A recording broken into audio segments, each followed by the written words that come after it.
Վերաքննիչ քրեական դատարանում շարունակվում է Արցախի պաշտպանության բանակի նախկին հրամանատար Ջալալ Հարությունյանի գործով դատավարությունը։ Ամիսներ առաջ Առաջին Ատյանի դատարանը Ջալալ Հարությունյանին մեղավոր էր ճանաչել պատերազմի ժամանակ ծառայության նկատմամբ անփույթ վերաբերմունք դրսևորելու համար եւ նրան դատապարտել 5.5 տարվա ազատազրկման։ Հարությունյանը չէր ընդունել այս վճիռը եւ այն բողոքարկել էր վերաքննիչ Ատյան։ Ջալալ Հարությունյանը մեղադրվում է սխալ հրաման տալու համար։ Իրավապահները պնդում են հենց նրա գործողությունների հետևանքով է Ցորի զորամասի 20 զինվոր հայտնվել հակառակորդի թիրախում ու սպանվել, մեկն անհետ կորել։ Ըստ մեղադրանքի Հարությունյանը առջևից եկող ադրբեջանցիներին որպես հայեր է ներկայացրել եւ ասել է մերոնք են։ Դրանից հետո հակառակորդը հարձակվել է եւ զինվորները հայտնվել են շրջափակման մեջ, զոհվել։ Կարող եք այդ նույն ձևի հետևում այդանցին հակադարձել, որ այսպես հարցնում։ Մենք ձեզանից պետք է հարցնենք, այսպես անգելեքի չեք հարցնում։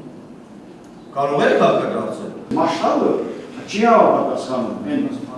մասշտաբին, որ բանակի հրամանատարը որոշումներ է կայացնում։ Ես դիվիզիոնի քարակային դիրքերի տեղը իմացել եմ այդ ժամանակ։ Ես բրիգադի տեղը գիտեմ, որ բրիգադաները որտեղ է կրվում, ինչ խորությամբ է կրվում, ինչ ճակատով է։ Հազիվ այդքան դա բանակի հրամանատարը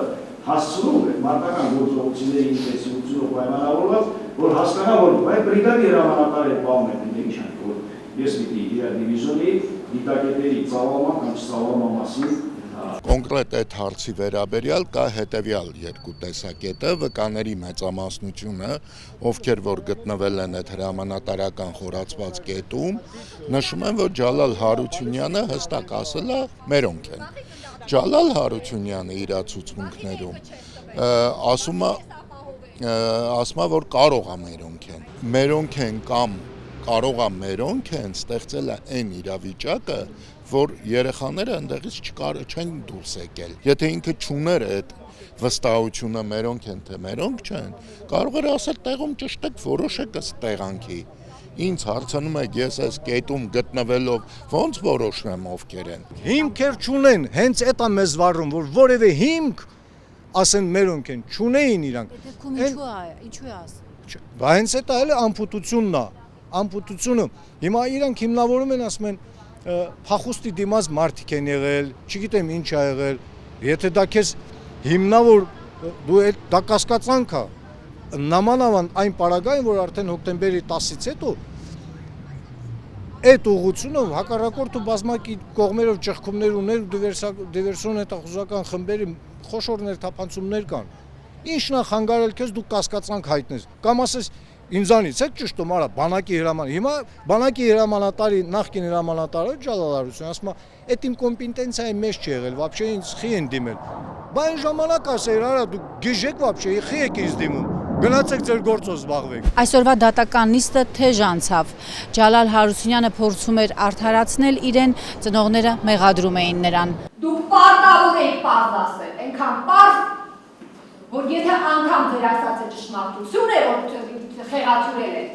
խեղաթյուրման առիթ չլիներ, որտեղ դուք մարդկանց կյանքերի հետ կապ ունեք, 19 տարեկան անմեղ երեխաների հետ, իմ երեխան անգամ սերունդ չի թողեն, որ ես գոնե հանուն ես սերունդի ապրեմ։ Դուք ասում եք, դուք անմեղ եք, բա պատասխանատվության կանչի, նույն Գենադի Բաղդասարյանի,